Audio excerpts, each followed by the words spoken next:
So today in our first reading we had a very politically incorrect phrase which was read with a beautiful French accent. Naturally stupid are all men who have not known God.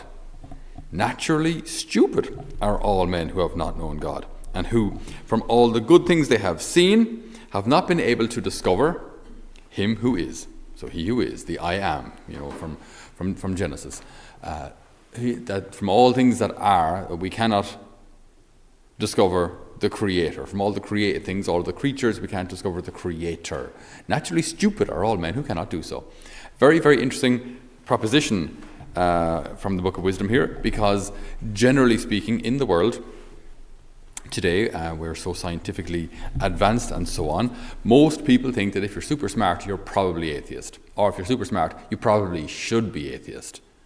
Like if you're a scientist and you're an astrophysicist, generally speaking, you probably should be atheist because it's the smarter thing to do, right? And often, if you're doing a school retreat as well, the kid who spends a lot of time at home reading Star Wars and getting lost in the actual politics of the Federation versus the whatever it else is, and getting lost in the detail of all of these characters, and read lots of books and reads lots of science as well, will always say, Father, yeah, but the Big Bang, okay? Like there's all of you and your priesty thing, and then like there's the Big Bang. I mean, as if no more needs to be said. Very, very interesting, because whenever I return or retort then that indeed the Big Bang was discovered by as in the theory of the Big Bang, was first posited by a Belgian priest, Catholic, by the way, called Georges Lemaitre, and died actually in 1966. So, like, this is relatively new. He isn't like it's not ancient history at all.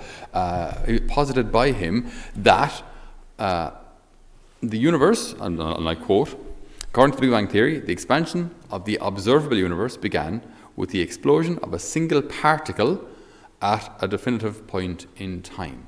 So about 13.77 billion years ago, and I quote again, the Big Bang theory is an event, a physical event that describes how the universe expanded from an initial state of high density and temperature.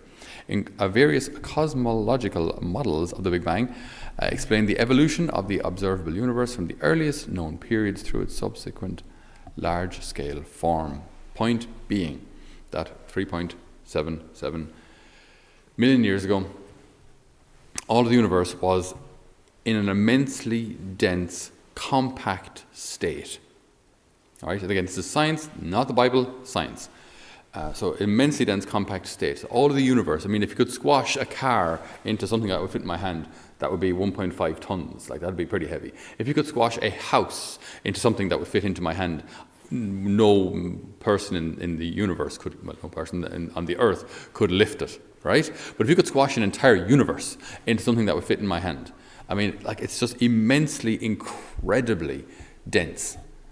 We've no way to even measure that kind of thing. Okay, so the whole universe compacted into something like that, and at a certain point in history, 13.77 million years ago, it went boom, basically, and accelerated even faster than the speed of light, and gave way to all sorts of elements and minerals and light and gas, and then eventually the things start to cool down and solidify, and you've got galaxies and solar systems and so on. Okay, now we covered this recently in our catechism studies here, but how does all of that disprove the existence of God? Or maybe I should phrase the question differently. Does all of that disprove the existence of God? The fact that we've identified the point in time in which everything went boom, how should this disprove the existence of God? Or dare I say, if I ask another question, is there something wrong with the argument that this disproves the existence of God? Where is the hole in the argument? Big Bang disproves the existence of God. Where is the hole in their argument? No scientific theory can or ever will be able to explain where enough matter to create a universe can come from nothing. No matter how far back we go, no matter how many, dominoes back we go, there's eventually one domino at the beginning. And what knocked that? Like domino 99 is knocked by domino 98. Okay, domino 50 is knocked by domino 49. But eventually you get back to a starting point, and what knocked that? What, where, how does enough matter to create a universe come from nothing? Because if you say, well, something created that. Okay, well, what created that? We eventually get to a point that something has to be outside of the system, that a non-domino knocked the first domino. So St. Thomas Aquinas would call that the uncreated, the uncaused cause. The uncaused cause. He's like the causer, but he himself isn't caused. The uncreated creator, you know? He starts the process, but he's not part of the process. So how on earth does this contradict our faith? It doesn't. Now, if you take an absolutely literal reading of Genesis, then yeah, the Big Bang Theory then does cause problems. But we as Catholics do not propose that the world was created in 7 24-hour periods. That's not what we believe anyway. It's not, contrary to popular belief. We don't believe that. But can God create through a process? Can he start the Big Bang? And then through incredible intelligence and also patience, create all the elements and conditions necessary that on this little blue grain of sand flying around in space, otherwise known as Earth, human life could come into being. Again, through the right set of circumstances, always guided by him. And even if it is through a process of evolution, even that must be guided. Because no matter how long, no matter how many million years you leave fish in shallow water, they will never grow legs. They won't. They won't. They won't. It doesn't happen, right? Or then, like, again, the Darwinism, modern-day Darwinism, will propose that the evolution of the species happens through mutation. Mutation is generally called cancer, right? When cells become what they're not supposed to be in a body, it kills you. You don't suddenly mutate and have a fifth leg, or if you're a fish, 2 legs. And then that property can actually be passed on to the next generation, because if it can't be passed on, then you have 2 legs and then you die. Well, that doesn't benefit the species in any way. So you have to have a mom and a dad who have the same mutation at the same time and can pass that on to baby fishes. And then when they have these new legs, that is in some way advantageous to that species. Otherwise, fish with legs in the sea are actually slower than normal fish, and they get eaten first. So voila, after all the millions of years of evolution, they pop out 2 legs. We have a mommy and a daddy who now have 2 legs, which is an advantage, and they get eaten first by the sharks. End of evolution. You know, I mean, so this it's just a simplistic idea that we have single-celled organisms, multi-celled organisms, turn into fish, lizards, horses, and it just, the little graphics are lovely. Absolutely impossible. Well, no. Incredibly improbable. Unless it's guided by intelligence. Look at the jumps, the huge jumps. We cover this in our catechism studies as well.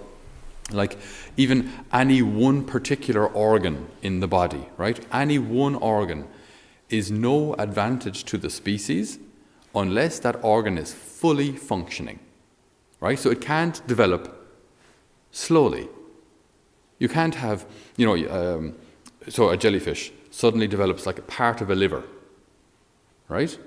And then 1 million years, it's like a full liver. And then after 2 million years, it's a full liver that's actually connected to the bloodstream and now can actually do something. So if you've part of a liver lodged in your abdomen, it will go septic and you die. Like, it doesn't work unless the whole thing works.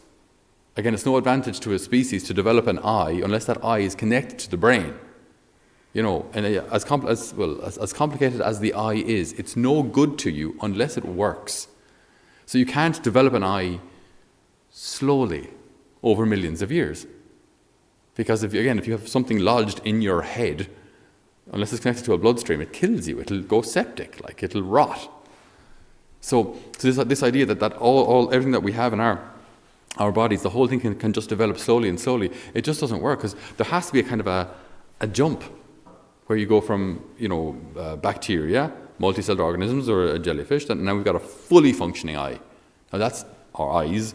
Now that's advantageous to the species. And then you have a female who has the same fully functional eyes. They can reproduce. Now you've got little babies with fully functioning eyes. But there has to be a jump. Partial development of organs doesn't work. It'll actually kill you. So to see intelligence behind what we have is not running to God every time we can't understand something, because that's something that science would kind of argue as well, that as soon as you don't understand something, it's God. What are things made of? God particles. No, we don't mind calling them atoms. We can. It's all right. It doesn't shock our faith. It doesn't rock our world. Okay? God created atoms. What's the problem? Okay, well then, we dig a little deeper. What are atoms made of? They're probably, you religious are probably going to say they're made of God particles, are they? No, we can say they're made of neutrons and protons and shells. There's no problem. This doesn't contradict our faith. In fact, if anything, the heavens proclaim the glory of God, and the firmament shows forth the work of his hands. And we can even substitute in a couple of words there. The universe proclaims the glory of God, and atomic particles show forth the work of his hands. Everything.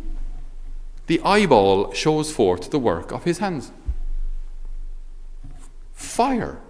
Incredible stuff. Wind.